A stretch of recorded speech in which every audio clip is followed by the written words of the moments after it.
মধ্যপ্রাচ্যের আকাশে এখনও উত্তেজনার ঘন মেঘ। আমেরিকা ও ইরান দুই পক্ষই দ্রুত গতিতে ক্ষেপণাস্ত্র ও ড্রোন ব্যবহার করছে। এমন সময় যুক্তরাষ্ট্র অস্ত্র সংকটের মুখোমুখি হতে পারে এমন খবর দিয়েছে পেন্টাগন। এই খবরে প্রশ্ন উঠেছে, বিশ্বের সবচেয়ে শক্তিশালী সামরিক শক্তি কি তাহলে দীর্ঘ যুদ্ধ চালানোর মতো প্রস্তুত নয়, নাকি বিষয়টি শুধু কৌশলগত চাপ তৈরি করার অংশ? যুদ্ধের ব্যয়, অস্ত্রের মজুত আর রাজনৈতিক বিতর্ক সব মিলিয়ে নতুন প্রশ্নের মুখে ওয়াশিংটন। ইরানের সঙ্গে যুদ্ধ যদি 10 দিনের বেশি চলে, তাহলে যুক্তরাষ্ট্রের ক্ষেপণাস্ত্রের মজুত বিপজ্জনকভাবে কমে যেতে পারে এমন সতর্কবার্তা এসছে পেন্টাগন থেকে। এখন প্রশ্ন উঠছে, বিশ্বের সবচেয়ে বড় সামরিক শক্তি কি তাহলে অস্ত্রের সংকটে পড়তে পারে? পেন্টাগনের কর্মকর্তারা জানিয়েছে, যুদ্ধ দীর্ঘায়িত হলে যুক্তরাষ্ট্রের আকাশ প্রতিরক্ষা ব্যবস্থার গুরুত্বপূর্ণ ক্ষেপণাস্ত্র দ্রুত ফুরিয়ে যেতে পারে। কিন্তু প্রেসিডেন্টের দাবি একেবারে ভিন্ন। মার্কিন প্রেসিডেন্ট ডোনাল্ড ট্রাম্প সামাজিক যোগাযোগ মাধ্যম ট্রুথ সোশ্যালে এই দাবি করেছেন। যুক্তরাষ্ট্রের অস্ত্র ভান্ডার বর্তমানে ইতিহাসের সেরা অবস্থানে রয়েছে। তার ভাষায়, এই মজুদ দিয়ে চিরকাল যুদ্ধ চালানো সম্ভব। কিন্তু পেন্টাগনের অভ্যন্তরীণ প্রতিবেদনে উঠে এসেছে সম্পূর্ণ ভিন্ন চিত্র। ফাঁস হওয়া সামরিক তথ্যে বলা হয়েছে, বিশেষ করে ক্ষেপণাস্ত্র প্রতিরোধী ইন্টারসেপ্টরগুলো দ্রুত ফুরিয়ে যেতে পারে। আর এই সংকট তৈরি হয়েছে গত কয়েক বছরের বিভিন্ন সামরিক অভিযানের কারণে। কারণ যুক্তরাষ্ট্র শুধু ইরানের বিরুদ্ধেই নয়, অন্য অনেক ফ্রন্টেও অস্ত্র ব্যবহার করছে। যুক্তরাষ্ট্র ইতিমধ্যে ইউক্রেন ও ইসরায়েলকে বিপুল সামরিক সহায়তা দিয়েছে। মার্কিন সেনাবাহিনীর সর্বোচ্চ সামরিক কর্মকর্তা ড্যান কেইন সতর্ক করেছেন, এইসব সহায়তার কারণে যুক্তরাষ্ট্রের নিজস্ব অস্ত্র মজুদ কমে গেছে। গত বছরের সংঘাতে যুক্তরাষ্ট্রে তাদের থার্ড ইন্টারসেপ্টরে প্রায় 25% ব্যবহার করে ফেলেছিল।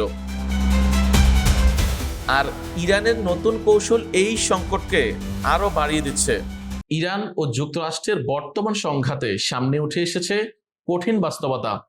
এমন পরিস্থিতিতে এটাই স্পষ্ট যে যুদ্ধের ময়দানে শক্তি লড়াই যতটা গুরুত্বপূর্ণ, তার চেয়ে বড় হয়ে উঠতে পারে যুদ্ধ অর্থনীতি। কারণ আধুনিক যুদ্ধে শুধু অস্ত্রের শক্তি নয়, অস্ত্র উৎপাদন, সরবরাহ এবং খরচ সবকিছু নির্ধারণ করে কে শেষ পর্যন্ত টিকে থাকতে পারবে এই লড়াইয়ে। বিশ্লেষকদের মতে, ইরান এখন তুলনামূলক কম খরচে বিপুল সংখ্যক ড্রোন ও ক্ষেপণাস্ত্র ব্যবহার করছে। আর সেগুলো প্রতিহত করতে যুক্তরাষ্ট্রকে ব্যবহার করতে হচ্ছে অত্যন্ত ব্যয়বহুল প্রতিরক্ষা ব্যবস্থা, যার ফলে তৈরি হচ্ছে এক অদ্ভুত অর্থনৈতিক ভারসাম্যহীনতা।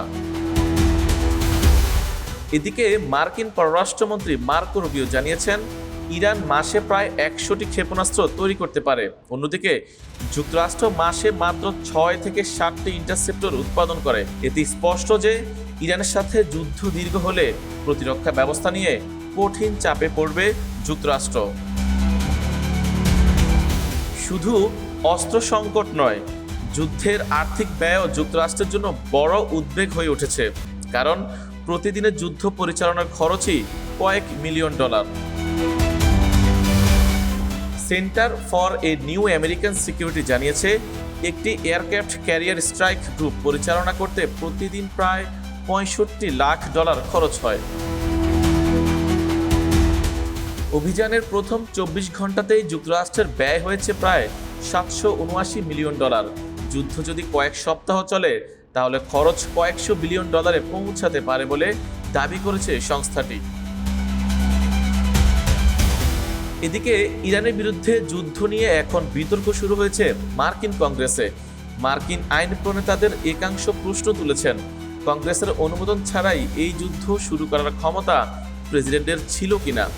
অর্থাৎ যুদ্ধ শুধু যুদ্ধক্ষেত্রেই নয়, এখন লড়াই চলছে মার্কিন রাজনীতির অভ্যন্তরেও। বিশ্বের সবচেয়ে বড় সামরিক শক্তির উপর এমন চাপ প্রমাণ করে আধুনিক যুদ্ধে শুধু অস্ত্রের শক্তি নয়, উৎপাদন এবং অর্থনৈতিক সক্ষমতাও বড় ভূমিকা রাখে। বর্তমান সংঘাতে দুই পক্ষই দ্রুত গতিতে অস্ত্র ব্যবহার করছে, কিন্তু সেই একই গতিতে নতুন অস্ত্র উৎপাদন করা সম্ভব হচ্ছে না। ফলে যুদ্ধ দীর্ঘ হলে শুধু ইরান নয়, যুক্তরাষ্ট্রের জন্য বড় চ্যালেঞ্জ তৈরি হয়েছে। বিশ্বের দুই বড় সামরিক শক্তির এই সংঘাত নতুন করে সামনে আনছে আধুনিক যুদ্ধের এক গুরুত্বপূর্ণ বাস্তবতা। ইরান ও যুক্তরাষ্ট্রের এই সংঘাত শুধু দুই দেশের মধ্যে সীমাবদ্ধ নয়, এর প্রভাব পড়ছে পুরো মধ্যপ্রাচ্য এবং বৈশ্বিক নিরাপত্তা ব্যবস্থায়। শেষ পর্যন্ত এই সংঘাত কোথায় গিয়ে থামবে, সেটাই বিশ্ব রাজনীতিতে এখন বড় প্রশ্ন। আন্তর্জাতিক ডেস্ক, দৈনিক দৃষ্টি।